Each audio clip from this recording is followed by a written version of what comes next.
What do I expect day 1 after hair transplant? After day 1, there shouldn't be any pain at all. Some redness here, mild swelling on the forehead, on the back. The healing already started. The holes, the little red holes that you see immediately after procedure will get better and faded. And the next day after that, it will be probably completely gone.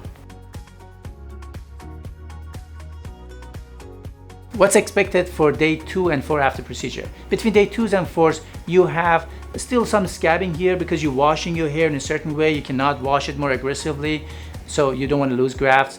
Wash it gently. You may have some scab in front. You may have some swelling. Some people have some swelling in the forehead that migrates down to the level of eyes. Eyes might get a little bit puffy. There's some medications to minimize that.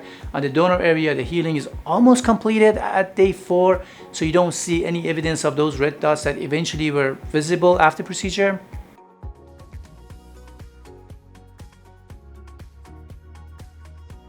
What's expected at day 5 to 7 after procedure? So after day 5, you are able to wash your hair. You can wash your hair more aggressively. You can leave shampoo long for 5 or 10 minutes.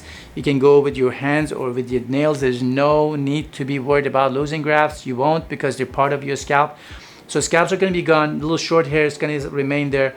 Donor area is back to normal. There's no sensation, no pain, no feeling. Some people have some red or pinkish discoloration on donor or recipient area.